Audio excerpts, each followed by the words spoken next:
Galerinha, professora Rita na área para apresentar mais uma convidada da série Clarice Faz Sim. Eu estou muito emocionada hoje de falar dessa convidada porque ela traz um texto tão potente e tão necessário nessa semana que a gente está vivendo. E ela é uma pessoa que eu admiro muito o trabalho, né? Assim, e uma das coisas que a gente tem conversado um pouco é que como as relações diante, né, dessa questão da pandemia começaram a se estabelecer de uma forma diferente, principalmente para nós que somos mais velhos, né? Vocês que são novos estão acostumados com a tecnologia, muito mais espertos, óbvio. E a gente acabou se aproximando por questões do trabalho e descobrimos vários gostos parecidos e um deles é a Clarice. E aí eu trouxe para vocês hoje a professora Elisa, que trabalha na diretoria de ensino. Não vou falar muito porque ela vai se apresentar, vocês vão conhecer. Quero que prestem bastante atenção nesse texto que ela trouxe, que ele é potência pura para essa semana tão difícil que nós mulheres estamos vivendo. Fiquem com a Elisa, fiquem com Clarice. Até o próximo, beijo carinhoso, abraço saudoso. Olá pessoal, tudo bem? Vamos a mais um vídeo da série comemorativa Clarice Faz 100, do canal Escola José Augusto Ribeiro, da Diretoria de Ensino de Assis. Bom, eu sou Elisa dos Santos Prado, sou professora de língua portuguesa, de língua espanhola e de língua francesa. Atualmente eu trabalho na Diretoria de Ensino. Eu sou professora coordenadora do Núcleo Pedagógico, responsável pela formação dos professores de língua portuguesa das nossas escolas. Bom, eu já conheço a professora Rita, que está aí com vocês na sala de leitura, há alguns anos, porque eu também já fui responsável por uma sala de leitura de uma escola de nossa diretoria. Confesso que eu não sou uma leitora assídua de Clarice, mas eu aprendi a ver essa mulher, essa autora, essa escritora, essa artista com outros olhos, contaminada por essa paixão que a professora Rita tem pela Clarice. Ainda bem, não é? Pois sempre é tempo de descobertas. Eu vou compartilhar com vocês a leitura de um texto que me tocou muito hoje, que chegou à minha mão assim por acaso, numa rede social. E eu fui pesquisar se era mesmo da Clarice, porque a gente sabe que em rede social tem muita coisa atribuída a quem não escreveu, não é verdade? Ainda mais a Clarice. Mas é um texto dela sim. Ele se chama Dies Irae. Esse título está em latim, que é uma língua bem antiga. E o que é que significa? Dia de ira. Esse texto foi publicado no livro A Descoberta do Mundo, que traz 468 crônicas que a Clarice escreveu entre os anos de 1967 e 1973, numa coluna semanal que saía no Jornal do Brasil. Eu não vou ficar aqui dando aula sobre o texto, aula sobre Clarice, porque eu sou dessas pessoas que preferem que o texto fale por si. E ele vai falar com vocês, tenho certeza. Eu peço que vocês assistam até o final, que apreciem e desejo que vocês se sintam tocados esteticamente, assim como eu me senti tocada por esse texto. Professora Rita, muito obrigada pelo convite, pela oportunidade. Um abraço a todos do José Augusto Ribeiro. Dies Irae.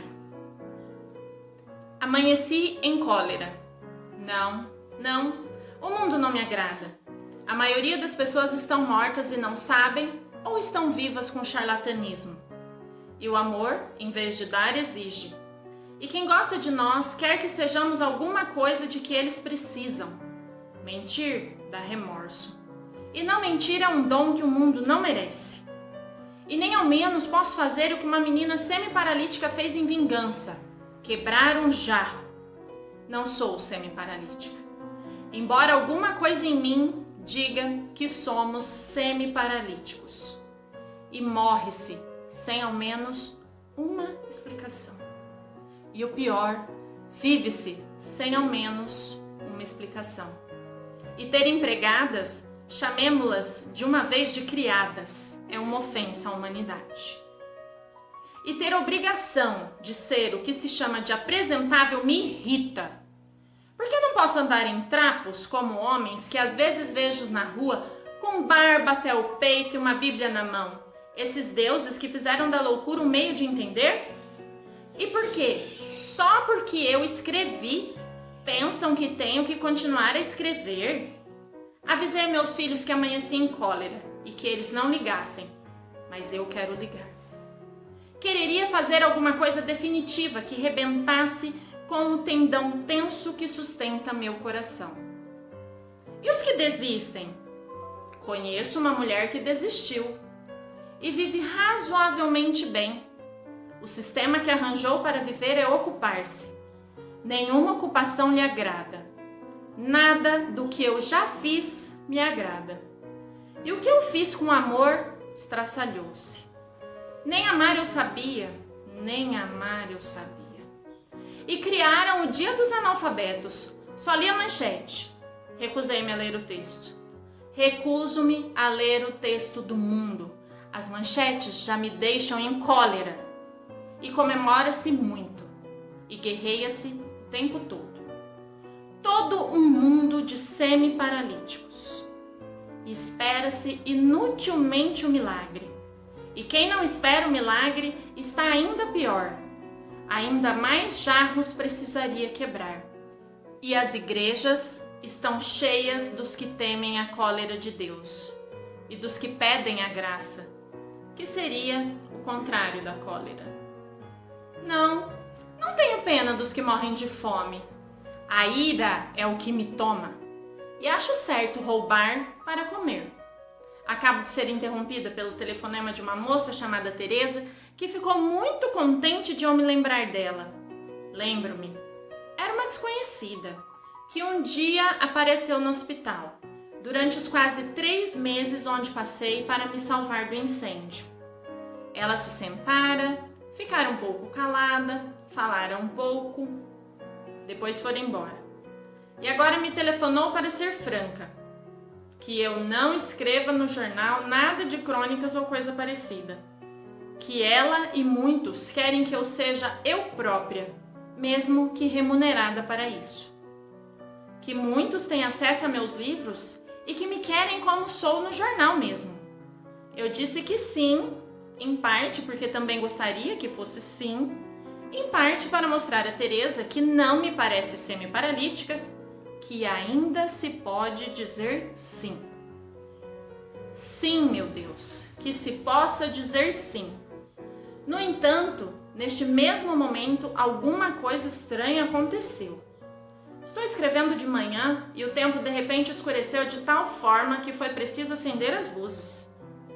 E outro telefonema veio, de uma amiga, perguntando-me espantada se aqui também tinha escurecido. Sim, aqui é noite escura às 10 horas da manhã. É a ira de Deus. E se essa escuridão se transformar em chuva, que volte o dilúvio, mas sem a arca. Nós que não soubemos fazer um mundo onde viver e não sabemos, na nossa paralisia, como viver. Porque se não voltar o dilúvio, voltarão Sodoma e Gomorra, que era a solução. Por que deixar entrar na arca um par de cada espécie? Pelo menos o par humano não tem dado senão filhos, mas não a outra vida, aquela que, não existindo, me fez amanhecer em cólera. Teresa, quando você me visitou no hospital, viu-me toda enfaixada e imobilizada. Hoje você me veria mais imobilizada ainda. Hoje sou a paralítica e a muda. E se tento falar, sai um rugido de tristeza. Então não é para a cólera apenas? Não, é tristeza também. Bem, pessoal, sempre assim. Eu termino de ler um texto da Clarice e eu dou uma respirada funda, porque ele fica ecoando e é como se eu ficasse remoendo uma série de sensações. Isso é o que causa em mim. Cada pessoa pode sentir coisas diferentes, mas a Clarice para mim é sempre essa intensidade, né? Esse eco na minha cabeça. e a qualidade do texto dela se revela pela atualidade dos temas, né?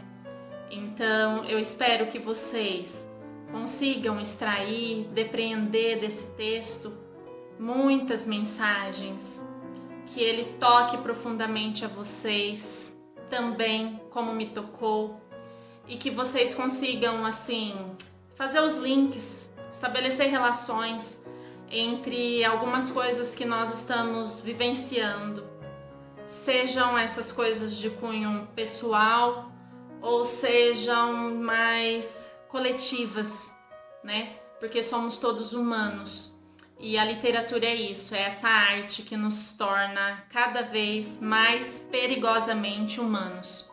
Que vocês se sintam também encantados por Clarice e parabéns, Clarice! Que venham muitos e muitos mais 100 anos de Clarice. Obrigada!